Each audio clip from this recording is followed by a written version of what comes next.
I'm Sienna, 18, and just starting college. My entire life I've lived in the shadow of my sister Madison, who's 2 years younger, but somehow always the main character in our family story. When my parents canceled my modest birthday dinner because Madison had a meltdown over a failed audition, something inside me finally broke. It was the last straw after years of being the invisible daughter. My grandfather Henry saw everything that night, his face hardening with each excuse my parents made. Where are you watching from? If you've ever felt invisible in your own family, hit that like button and subscribe. I promise my story of finally standing up for myself is one you'll want to hear. Growing up, I was always the responsible one. While other kids my age were hanging out at the mall or going to parties, I was studying for AP exams or working part-time at the local bookstore to save for college. I had a passion for photography that started when I was 12, and Grandpa Henry gave me my first camera. I'd spend hours capturing the way light filtered through trees, or how shadows played across buildings downtown. My bedroom walls were covered with my photos, each one representing a moment I found beautiful enough to preserve. Madison, on the other hand, was the star. 2 years younger than me, but somehow always the center of attention. She had been performing since she was 4. Singing, dancing, acting. She did it all, and I'll admit she was talented. By 16, she had a shelf full of pageant crowns and trophies from various competitions. She was pretty in that conventional way that makes heads turn. Long blonde hair, bright blue eyes, and the kind of confidence that comes from always being told you're special. Our mother, Catherine, was a former pageant contestant herself. She never made it past the state level, and I think that's why she pushed Madison so hard. She saw in Madison the chance to live the dreams she never achieved. Mom managed Madison's career with the determination of someone who refused to accept anything less than perfection. Every weekend was dedicated to some competition or performance, every dinner conversation dominated by Madison's prospects and opportunities. Dad Robert was rarely home. His financial services firm kept him busy, and when he was around, he deferred to Mom on most parenting decisions. He funded Madison's expensive coaching costumes and competition fees without complaint. Sometimes I wondered if writing checks was easier than actually being present and having to make difficult choices about treating his daughters equally. Then there was Grandpa Henry, my dad's father. After Grandma passed away 5 years ago, he lived alone in his large colonial house across town. He'd made his fortune in real estate development before retiring, and unlike my parents, he always made time for me. He came to every academic awards ceremony, every photography exhibition I managed to get my work into. When I graduated as valedictorian of my high school class, Grandpa Henry was there in the front row, beaming with pride, while my parents and Madison were at a regional vocal competition 3 states away. The pattern was established early in our lives. When I was 10, I won the state science fair with a project on light refraction that connected to my interest in photography. The ceremony was scheduled for the same Saturday as Madison's dance recital. There was never even a discussion about which event my parents would attend. "You understand, right, sweetie?"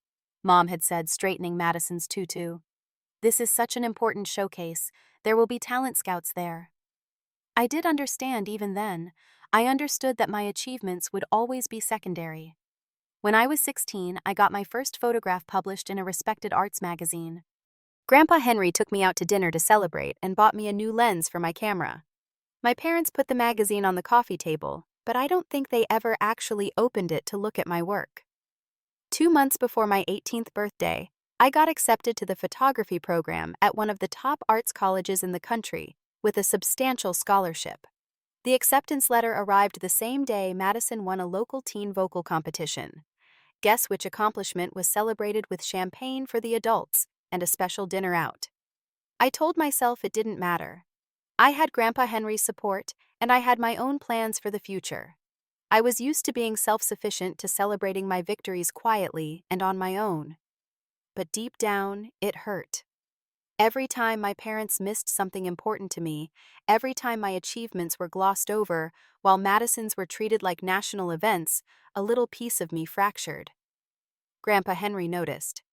He'd watch the family dynamics with a frown that deepened as the years passed. Once after my parents had rushed out to get Madison to an emergency voice lesson before an audition, leaving me alone on my 17th birthday, he sat with me on our back porch. "They don't see what they're doing," he said quietly, his weathered hand covering mine. "And they don't see what they're missing in you, Sienna. But I do." Those words meant everything to me. Throughout high school, when the inequality became more pronounced, I would remember that moment and draw strength from it. At least someone saw me. At least someone thought I mattered. My best friend Taylor saw it too.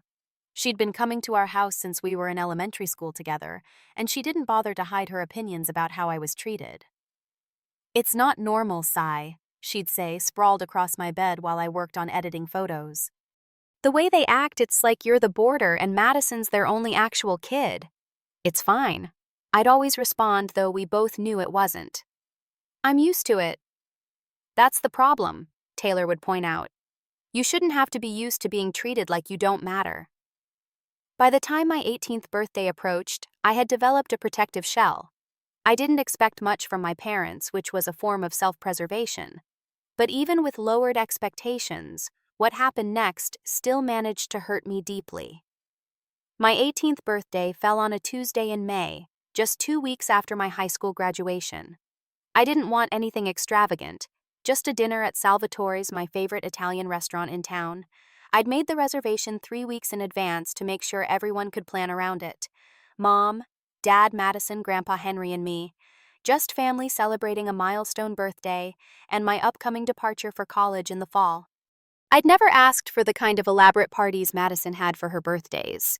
No Sweet 16 with a hired DJ and 50 guests. No rented venue with professional decorations. Just a nice dinner with the people who were supposed to care about me the most.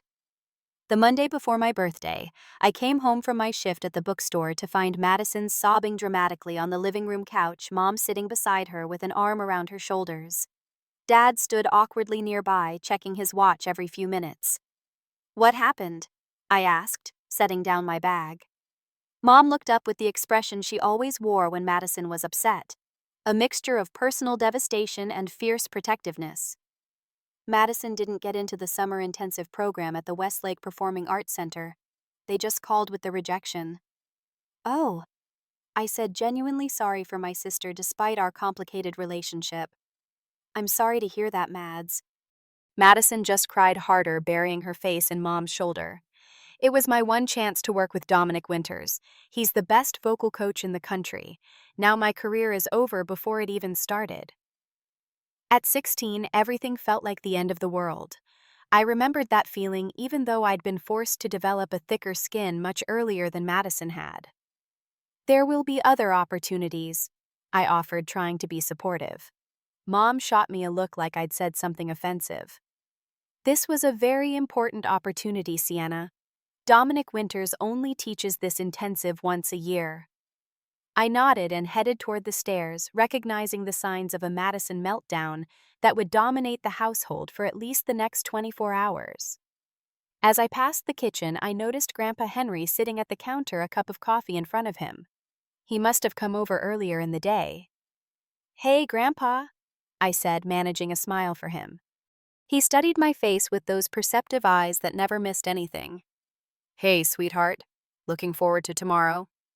"Yeah," I said, my mood lifting slightly at the reminder of my birthday dinner. "It'll be nice to have everyone together." Something passed across his face, a flicker of concern, but he just nodded. 18. Hard to believe my little photographer is all grown up." I was halfway up the stairs when I heard Dad say my name. I paused, turning to see both my parents looking up at me from the bottom of the staircase. Madison was still on the couch, scrolling through her phone, now tears apparently forgotten for the moment. "Sienna, we need to talk to you about tomorrow."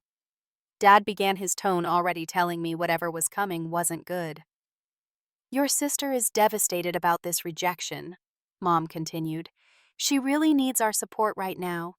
I think we should postpone your birthday dinner just for a few days until she's feeling better." I gripped the banister tighter. "Postpone?" "But I made the reservation weeks ago. Salvatore's is hard to get into on weekends." "This is more important than a reservation, Sienna," Mom said with that particular tone she used when she thought I was being selfish. Madison needs her family around her right now. We're thinking we should take her to that theater showcase in Westport tomorrow night instead. It might help remind her there are other opportunities out there." I stared at them in disbelief. They weren't just postponing my birthday dinner. They were replacing it with an event for Madison. "That's a 2-hour drive each way," I said, trying to keep my voice steady. "And it's my birthday." Dad had the decency to look uncomfortable. "We know, and we'll celebrate this weekend instead, we promise. But right now, your sister really needs the support. You're 18, you understand that family has to come first sometimes." Family first. It would have been laughable if it weren't so painful. In our house, family first had always meant Madison first. "Fine," I said, the word coming out more sharply than I intended. "Whatever." I turned and continued up the stairs, refusing to let them see the tears that had sprung to my eyes. I heard Mom say something about my attitude as I closed my bedroom door behind me. Sinking onto my bed, I let the tears fall freely. It wasn't just about a dinner. It was about 18 years of being secondary of my needs and feelings, always being sacrificed for Madison's. It was about reaching a milestone birthday and still not being important enough for my family to keep a simple commitment to me. I didn't come down for dinner that night. I claimed homework, though school was already out for the summer. Nobody questioned it. Nobody came up to check on me either, except Grandpa Henry. Around 9 o'clock, there was a soft knock on my door. "Sienna." "It's Grandpa." "Can I come in?" I quickly wiped my eyes, though I knew they were red and puffy from crying. "Yeah, come in." Grandpa Henry entered, closing the door gently behind him. He was tall and still straight-backed at 72, with the same dark hair as my dad, though his was now more salt than pepper. He took one look at my face, and his expression softened with understanding. "I heard about the change of plans," he said, sitting on the edge of my bed. I shrugged, trying to appear nonchalant. "It's not a big deal." "Yes, it is." He contradicted me firmly. "It's your 18th birthday. It's a big deal, and you deserve to have it treated that way." His validation of my feelings made fresh tears well up. "It's always like this, Grandpa. I don't know why I expected anything different." He sighed heavily, looking older suddenly. "I've watched this pattern for years, Sienna. I've tried talking to your father about it, but he doesn't see it. Or doesn't want to see it." "It's okay," I said, automatically the response I'd trained myself to give whenever the inequality in our family was acknowledged. "No, it's not okay," Grandpa Henry said, an unusual edge to his normally gentle voice. "It's not okay at all, and it hasn't been for a long time." He was quiet for a moment, seeming to consider something important. Then he looked at me directly, his gaze steady and serious. "Sienna, I have a proposition for you. Why don't you come live with me instead?" I stared at him, sure I had misheard. "What?" "Come live with me," he repeated. "You're 18 now, heading to college in the fall. My house is actually closer to campus than this one. You'd have your own space, your own bathroom. No drama, no last-minute cancellations, no feeling invisible." "You're serious?" I said, the possibility beginning to take shape in my mind. "Completely serious. I have plenty of room, and frankly, I'd love the company. Ever since your grandmother passed, that house has been too quiet." "But what about Mom and Dad? They'd never agree." Grandpa Henry's expression hardened slightly. "You're 18 now, Sienna. Legally, they don't have to agree. This is your decision to make." He reached out and took my hand, his palm warm and reassuring against mine. "Just think about it. You don't have to answer now." But as he left my room that night, I already knew what my answer would be. For the first time in years, I felt a glimmer of hope that things could be different, that I could be valued and prioritized, even if it wasn't by the people who should have been doing so all along. I barely slept that night, my mind racing with the possibilities Grandpa Henry's offer had opened up. By morning, I had already started mentally cataloging what I would take with me and what I would leave behind.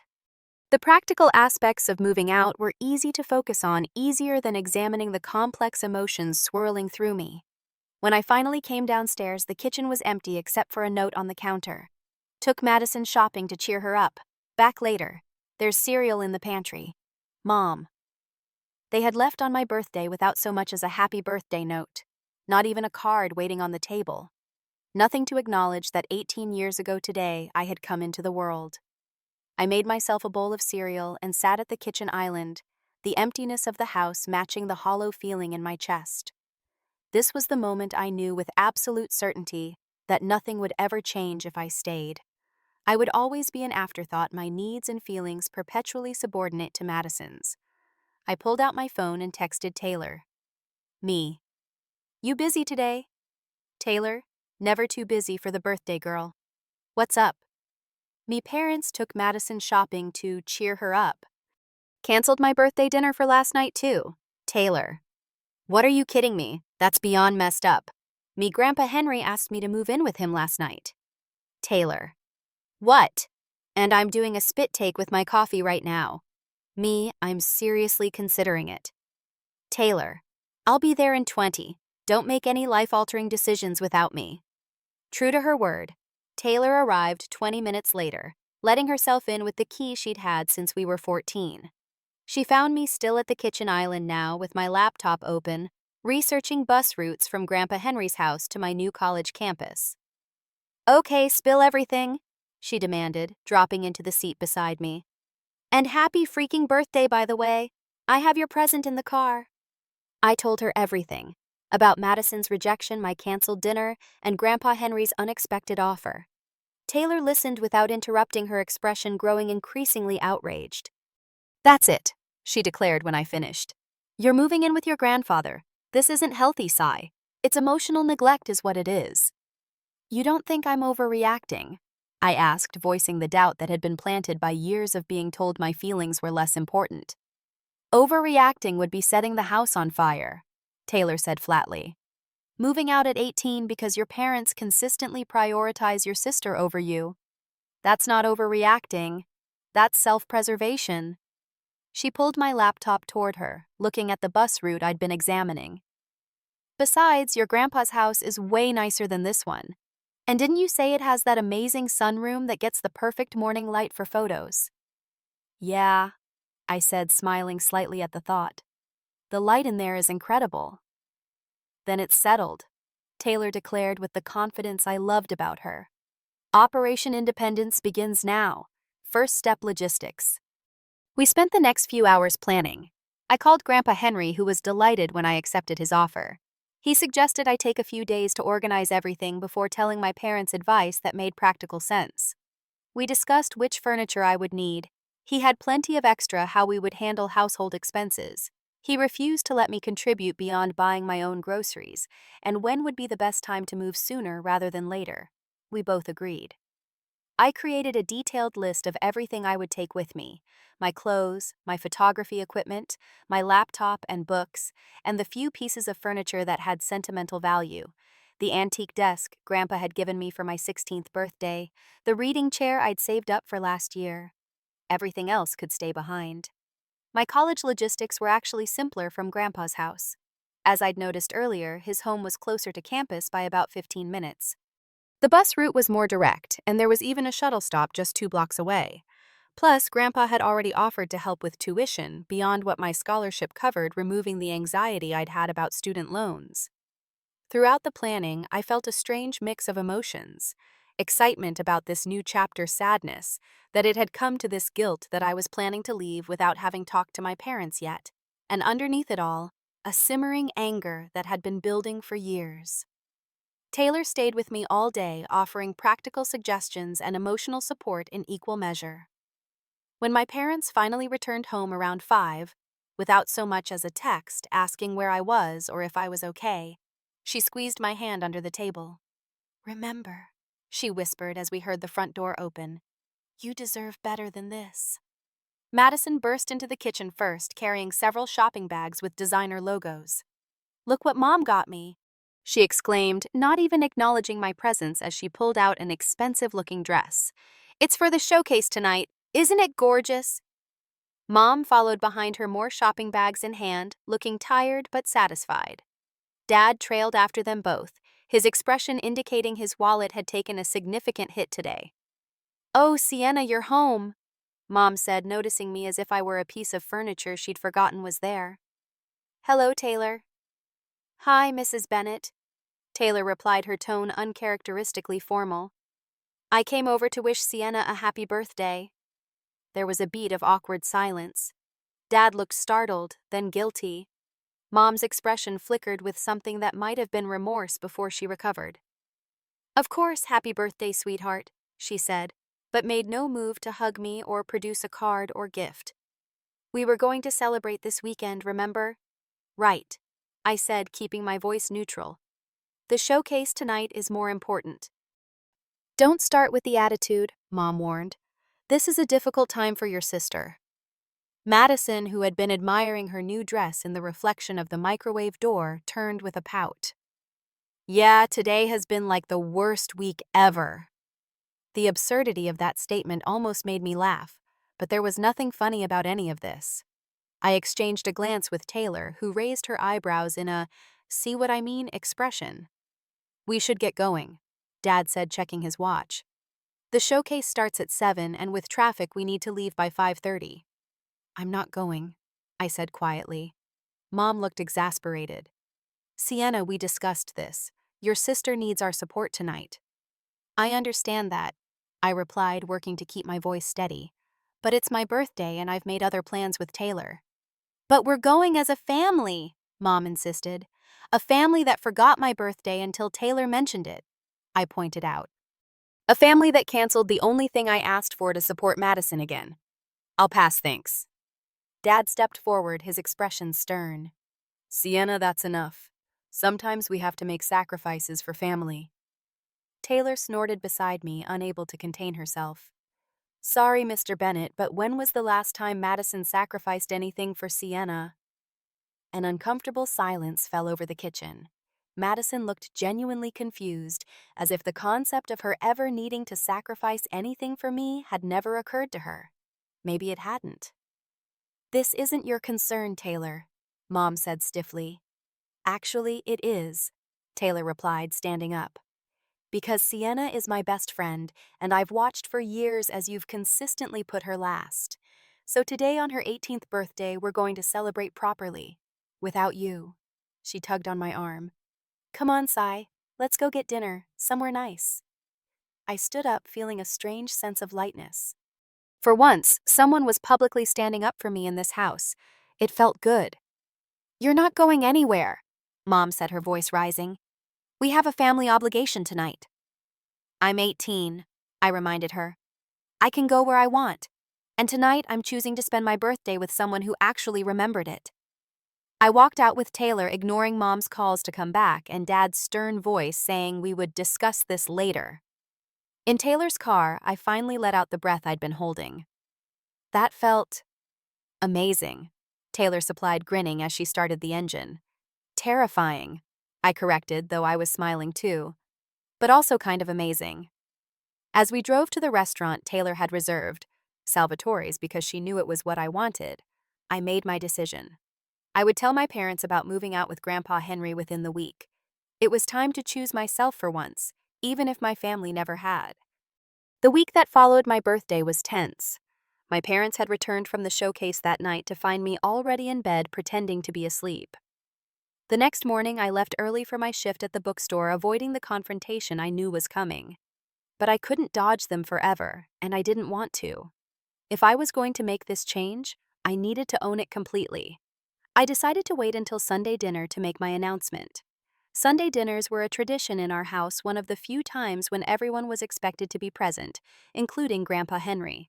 I wanted him there for support, and I also wanted to make sure that when my parents inevitably tried to blame him for putting ideas in my head, he could speak for himself. The days leading up to Sunday were filled with preparations. I discreetly packed some of my belongings into boxes that I stored in my closet. Grandpa and I had several long phone conversations finalizing details. Taylor helped me research my legal rights as an 18-year-old, complete independence from parental control, and offered to help with the actual move when the time came. My parents seemed to have decided to pretend my birthday outburst hadn't happened. Mom continued to focus primarily on Madison, who was now preparing for a different summer program she had been accepted to as a consolation for the Westlake rejection. Dad worked late most nights, coming home just in time for dinner before retreating to his home office. The routine was so familiar it was almost comforting, except that now I knew I was about to disrupt it completely. Sunday arrived warm and clear, a beautiful May evening. I helped Mom prepare dinner, moving around the kitchen with a strange sense of detachment, knowing it might be one of the last times I performed this particular duty. Madison was in the living room practicing a monologue for her upcoming program. Dad was setting the table, a task he always handled with military precision. Grandpa Henry arrived at exactly 6 o'clock, a bottle of wine in one hand and a small gift bag in the other. "For the birthday girl," he said, handing me the bag with a wink. "A bit late, but better than never." Inside was a beautiful leather-bound journal with my initials embossed on the cover. "For your new adventures," the card read. I hugged him tightly, drawing strength from his solid presence. Dinner was served at 6:30, roast chicken with all the trimmings. The conversation flowed as it usually did, with Madison dominating most of it, talking about her expectations for the summer program and how it might affect her college applications next year. I ate quietly, waiting for the right moment. It came during dessert. Apple pie, my favorite, though I doubted it was made in honor of my belated birthday. As Dad served the slices, Grandpa Henry looked at me with a small nod of encouragement. "I have something to announce," I said, my voice coming out steadier than I expected. Everyone looked up, surprised. I rarely initiated conversation at family dinners anymore. "I've made a decision about my living arrangements for the summer and the upcoming school year," I continued. "I'm going to be moving in with Grandpa Henry." The silence that followed was absolute. Madison's fork froze halfway to her mouth. Dad's hand, still holding the pie server, remained suspended in midair. Mom's expression shifted rapidly from confusion to disbelief to anger. "What are you talking about?" she finally asked. "You live here. This is your home." "I'm 18 now," I said calmly. "And I've decided that living with Grandpa would be better for me. His house is closer to campus and I'll have more space for my photography work." "This is ridiculous," Dad said, setting down the pie server with a clatter. "You can't just decide to move out without discussing it with us first." "I'm discussing it now," I replied, "and legally I don't need your permission." "Is this because of your birthday?" Mom asked, her voice rising. "Because we had to postpone your dinner. You're being incredibly childish, Sienna." "It's not about the dinner," I said, though of course it partly was. "It's about the pattern that dinner represents. It's about years of having my needs, my achievements, and my feelings treated as less important than Madison's." "That's not true," Mom protested. "We've always supported both of you equally." The absurdity of that statement gave me the courage to continue. "Really? When was the last time you attended one of my photography exhibitions? When was the last time you missed one of Madison's performances? When was the last time my accomplishments were celebrated with the same enthusiasm as hers?" Dad's face had grown red. "This is completely unfair. We've given you everything you needed." "Material things, maybe," I acknowledged. "But not attention, not recognition, not priority ever." "I can't believe you're being so selfish," Madison interjected, her voice quivering with what sounded like genuine hurt. "This is my time to focus on my career, and you're trying to make everything about you." "No, Madison," I said gently, because despite everything, she was still my sister and I did love her. "That's the point. Everything has always been about you. I'm just asking for some things to be about me too." "This is all you're doing, isn't it?" Mom turned to Grandpa Henry, her eyes flashing. "You've been filling her head with these ideas, turning her against us." Grandpa Henry, who had been silently watching the exchange, straightened in his chair. "Sienna came to this conclusion on her own, Catherine. I simply offered her an alternative when I saw how deeply unhappy she was." "Unhappy?" Dad scoffed. "What does she have to be unhappy about? She has everything she needs." "Except your attention," Grandpa Henry said bluntly. "Except your equal consideration. Except your presence at important events in her life." "That's not fair," Dad protested. "We've been to plenty of her events." "Have you?" Grandpa Henry asked. "Because I've been keeping track. In the past 4 years, you've attended 3 of Sienna's events and 47 of Madison's." The specific number hung in the air like an indictment. Dad's face showed shock as if he'd never done the math himself. "You've been counting?" Mom asked incredulously. "Yes," Grandpa Henry replied simply. Someone needed to notice the disparity. "This is absurd," Mom declared, throwing her napkin on the table. "We're not going to sit here and be attacked in our own home." "I'm not attacking you," I said quietly. "I'm just finally telling you how I feel, how I've felt for years." "Well, it doesn't matter," Dad said firmly, "because you're not moving out. This discussion is over." I took a deep breath. "Actually, it's not. I've already started packing. Taylor is coming tomorrow to help me move the rest of my things." "You can't be serious," Mom said, her voice rising again. "We won't allow this." "You can't stop me," I replied, still keeping my voice level. "I'm an adult now." "An adult?" Mom laughed bitterly. "Adults don't run away from their problems. Adults don't abandon their families out of petty jealousy." The accusation stung, but I refused to let it derail me. "I'm not abandoning anyone. I'll still see you all.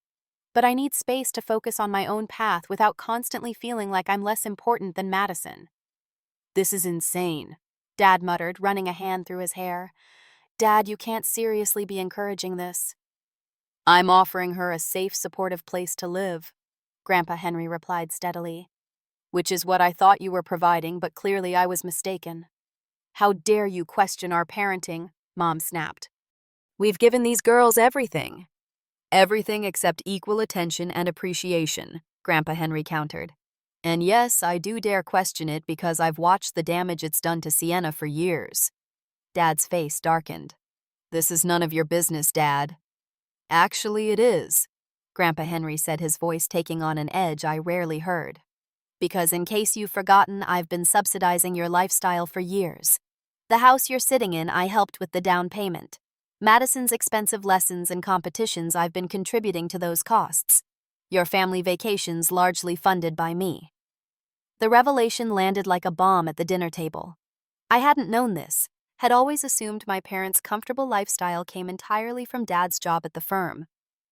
"That's not relevant," Dad said, but his voice had lost some of its certainty. "It is when you're questioning my right to offer my granddaughter a place to live," Grandpa Henry replied. "And it's certainly relevant when I'm considering whether to continue that financial support in the future." Another stunned silence fell over the table.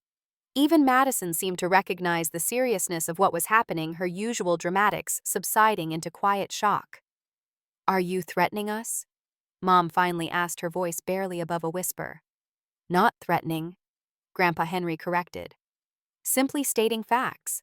I've been happy to help support this family, but I won't continue to fund a household that consistently diminishes one of its members." "This is emotional blackmail," Dad said angrily.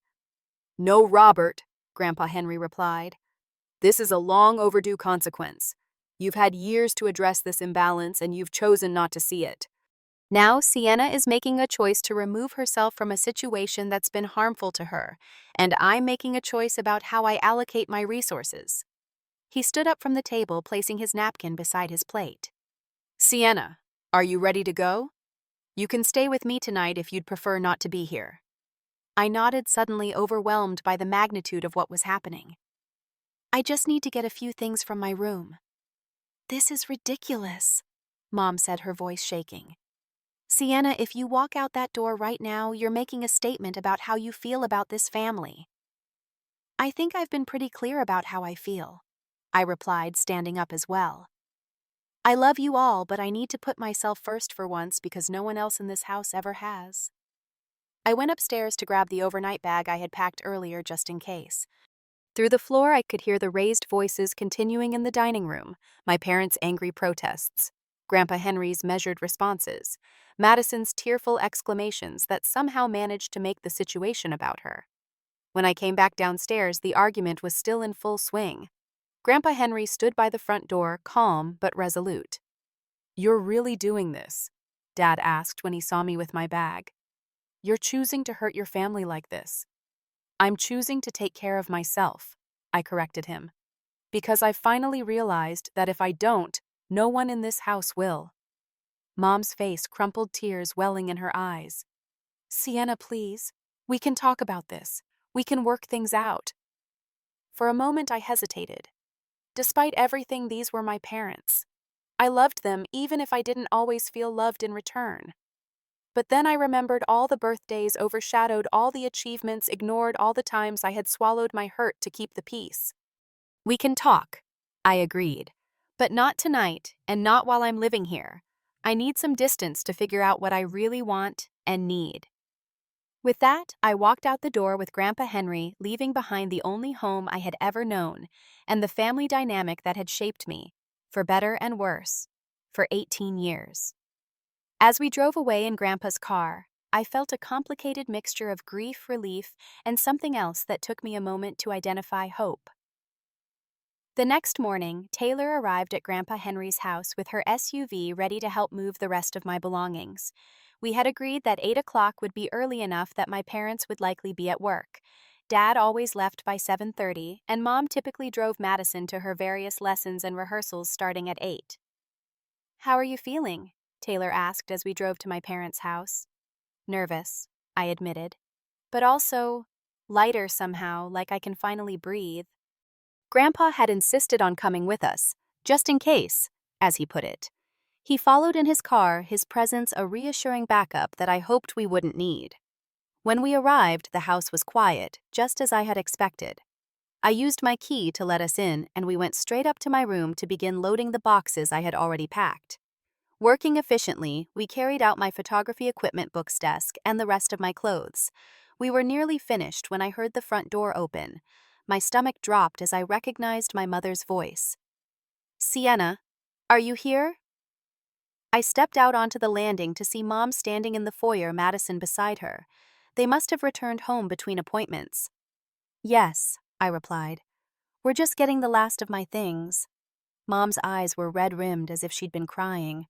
Madison looked unusually subdued, watching me with an expression I couldn't quite read. "You're really going through with this," Mom said. It wasn't a question. "Yes," I confirmed. "I think it's best for everyone." "How is tearing apart our family best for anyone?" she demanded, her voice cracking. "I'm not tearing apart the family," I said gently. "I'm just changing where I live. We can still see each other, still be in each other's lives." "It won't be the same, and you know it," Mom insisted. Taylor appeared behind me with another box. She nodded politely to my mother and sister before continuing down the stairs and out to the car. Grandpa Henry stood in the doorway, giving us space but making his presence known. "No, it won't be the same," I acknowledged. "But maybe that's not a bad thing. Maybe we need things to change." Madison suddenly stepped forward. "This is because of me, isn't it?" she asked, her voice small. "Because I get more attention." It was perhaps the first time I had ever heard her acknowledge the imbalance in our family. I looked at her, really looked at her, and saw not the entitled sister who had always been prioritized, but a 16-year-old girl who had been shaped by the same dysfunctional family dynamic that I had. "It's not your fault, Madison," I said honestly. "You didn't create this situation. But yes, the way our parents have always put your needs and activities first is part of why I need to leave." "I never asked them to do that," she said, a defensive note creeping into her voice. "I know," I replied. "But you also never noticed how it affected me." She looked down, unable to deny this truth. "I don't want you to leave," she finally said. "I know," I repeated softer this time. "But I need to do this for myself. I need to know what it feels like to be a priority somewhere." Mom made a choked sound. "We've always loved you, Sienna. Always." "I believe that," I said. "But love isn't just a feeling, Mom. It's actions. It's choices. And for as long as I can remember, your choices have shown Madison that she matters more." "That's not true," Mom protested weakly. "Isn't it?" I challenged her. "You canceled my 18th birthday dinner, the only thing I asked for, because Madison didn't get into a summer program. You didn't even acknowledge my birthday the next day until Taylor mentioned it. How would you have reacted if the situations were reversed? If I had suggested canceling one of Madison's celebrations for something of mine?" Mom had no answer for that, and her silence was more telling than any words could have been. I'm not doing this to hurt you, I continued. I'm doing it because I deserve better. I deserve to be valued and respected and considered equally important. So you're punishing us, Mom said, tears spilling down her cheeks. No, I said firmly. I'm taking care of myself. There's a difference. Taylor came back in for the last box. That's everything from your list, Sai. Ready to go. I nodded, then turned back to my mother and sister. I'll call you in a few days once I'm settled.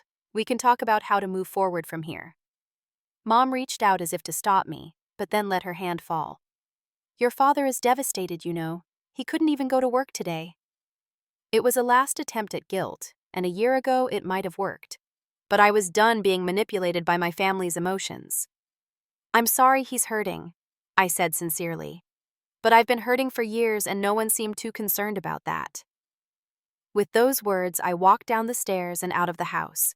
Taylor followed with the final box, and Grandpa Henry closed the door behind us. As we drove away, I didn't look back. I couldn't afford to. I needed to keep my eyes focused forward on the new life I was building for myself. Grandpa Henry's house, my new home, was a beautiful colonial on 3 acres at the edge of town. It had been built in the 1920s and lovingly maintained with large windows that let in abundant natural light, perfect for my photography, and spacious rooms filled with antiques and family heirlooms. My new bedroom was twice the size of my old one, with an attached bathroom and a window seat overlooking the garden.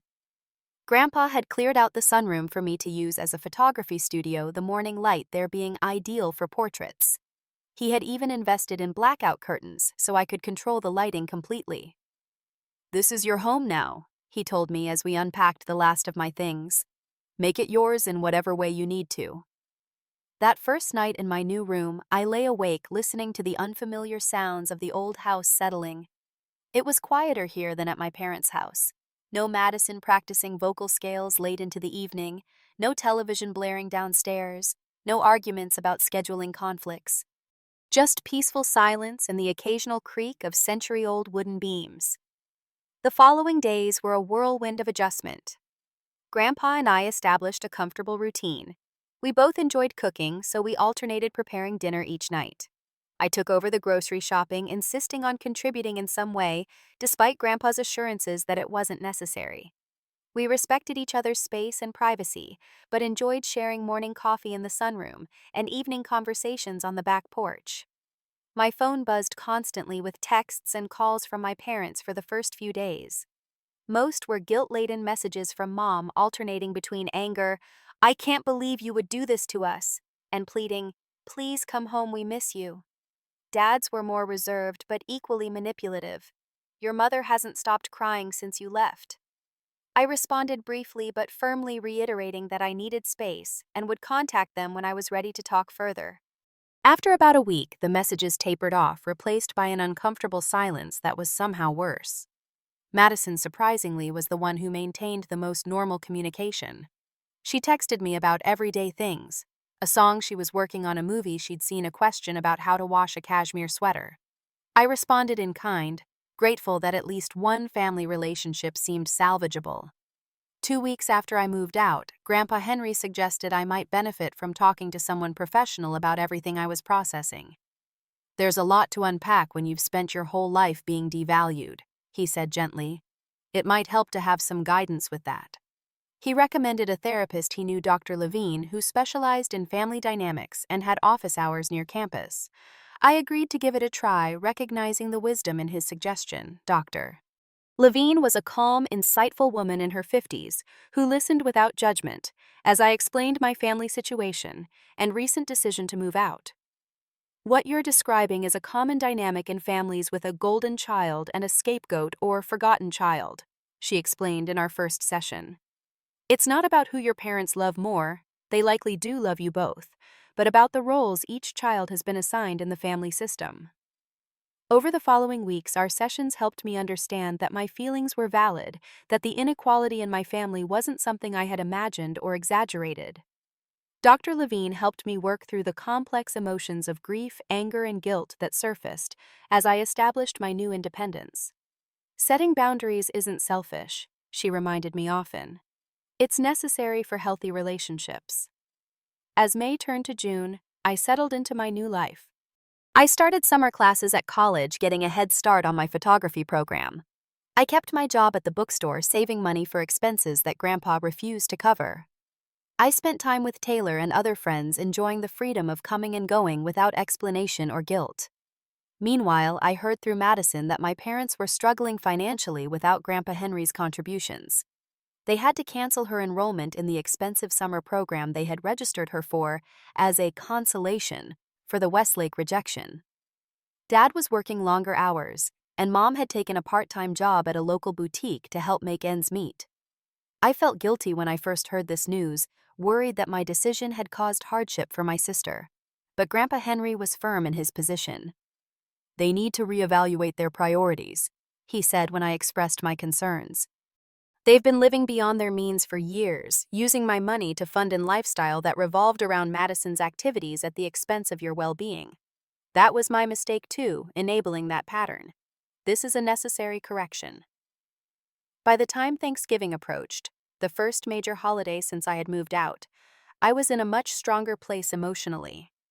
Dr. Levine and I had been working on strategies for setting boundaries while still maintaining family connections, and I felt ready to see my parents again. I called my mother the week before Thanksgiving to discuss the holiday arrangements. "I'd like to see you all for Thanksgiving," I said when she answered, her voice cautious, as it always was now when we spoke. "Maybe we could meet on neutral ground. There's that new restaurant downtown that's serving a traditional dinner." There was a pause on the other end of the line. "We were hoping you would come home," Mom finally said. "Your sister misses you." "We all do." "I miss you too," I said truthfully. "But I think a neutral setting would be better for our first holiday together since everything happened." "I don't understand why you're still punishing us," Mom said, her voice taking on the familiar wounded tone. "It's been 6 months, Sienna.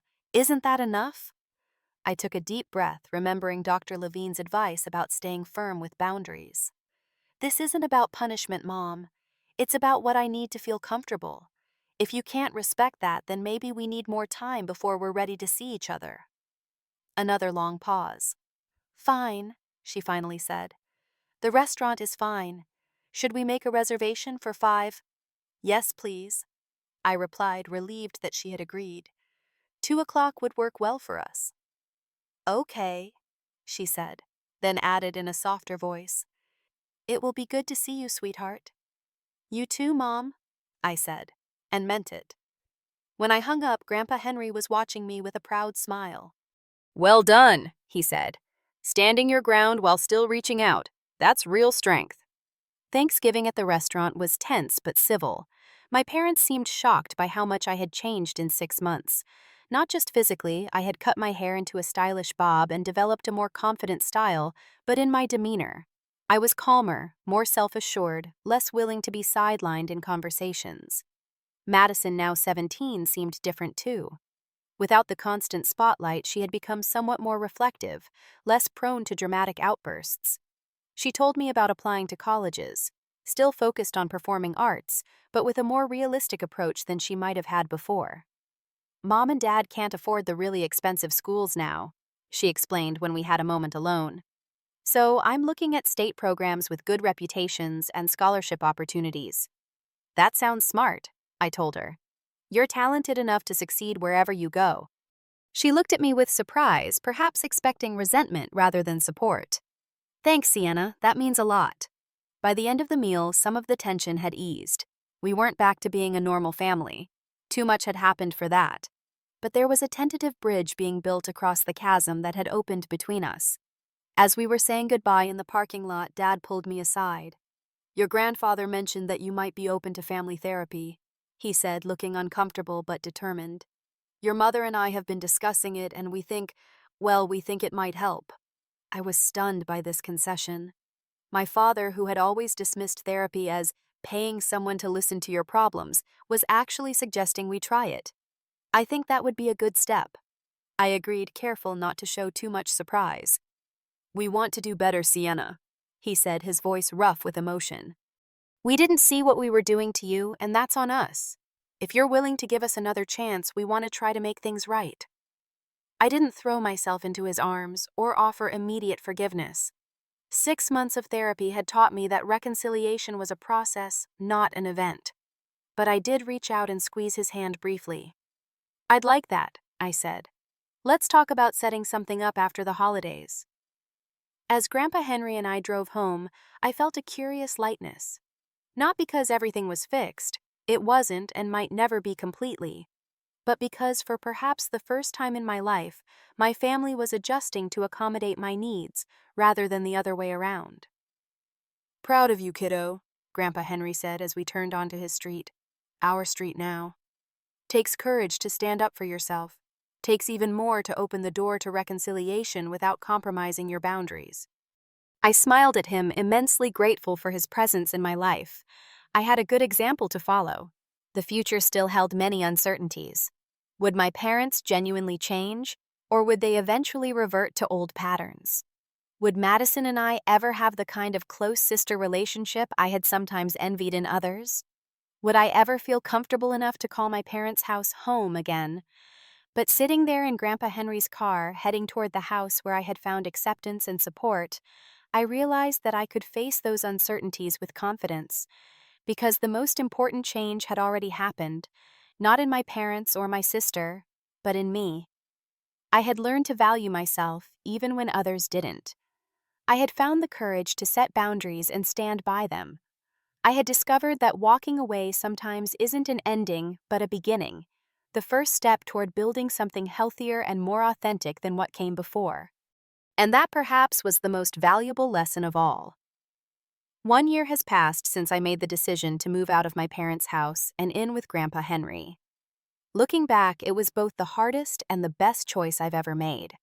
Today, as I sit in my photography studio, yes, I have my own professional studio now, thanks to Grandpa's encouragement and a small business loan, I can hardly believe how much has changed.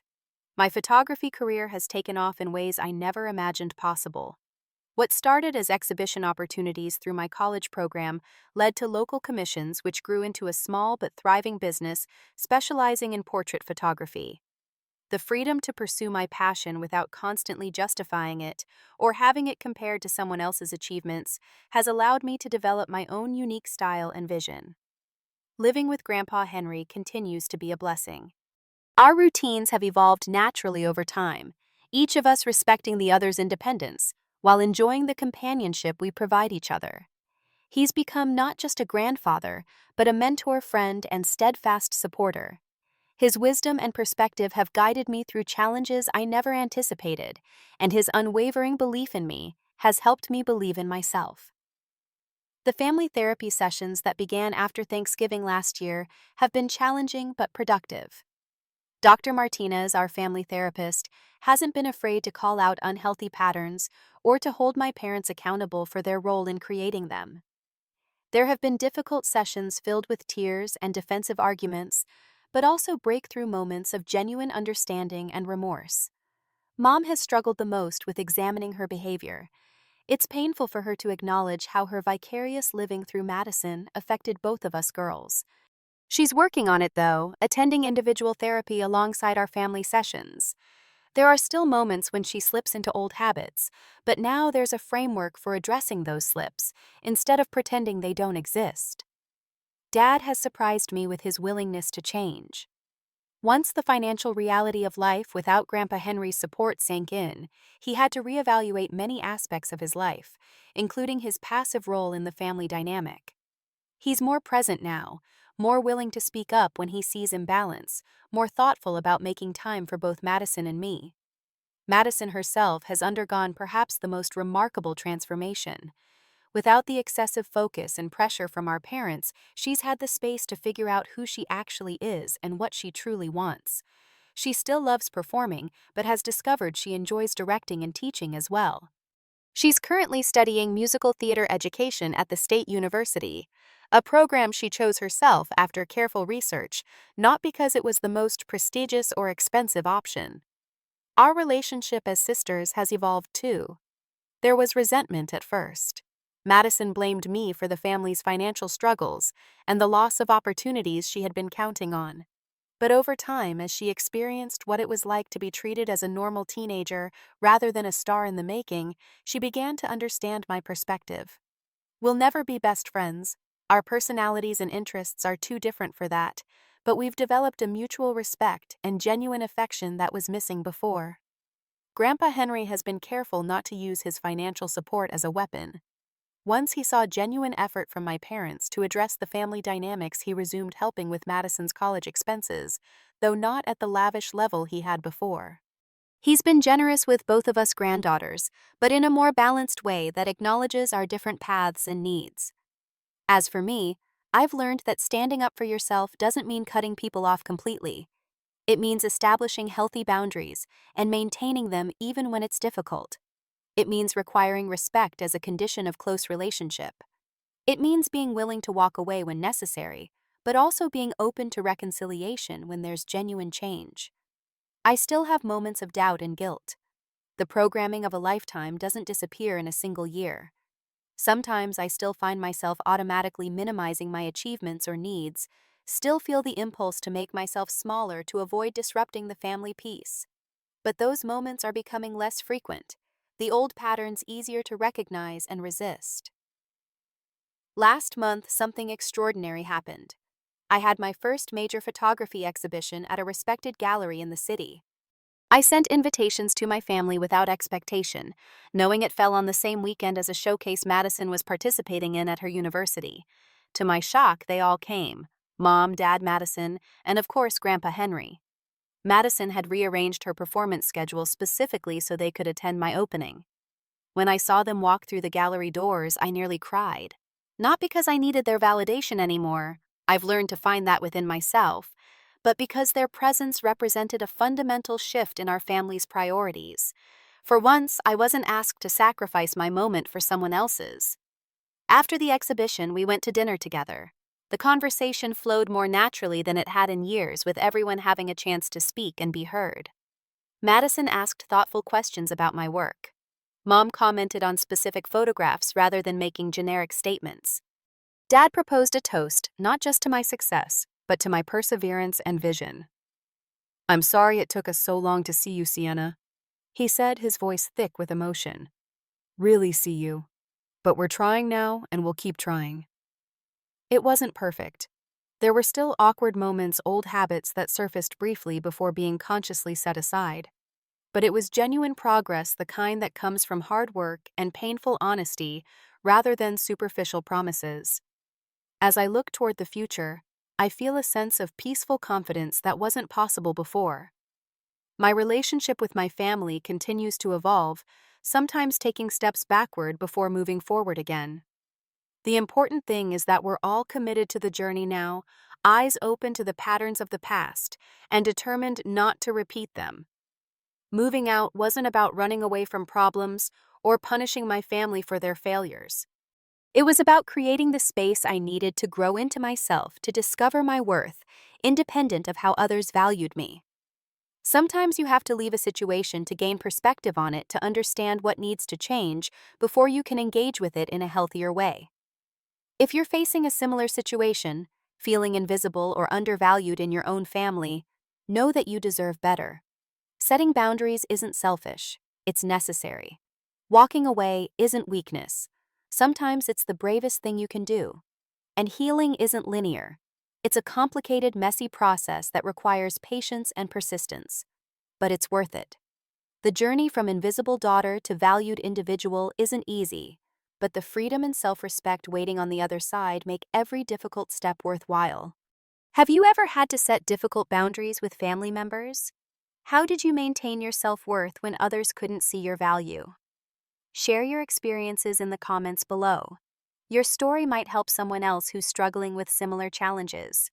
And if this story resonated with you, please subscribe, and share it with someone who might need to hear that they deserve to be seen and valued for exactly who they are. Thank you for listening to my journey, and remember, sometimes the family we choose can help us heal from the wounds caused by the family we were born into.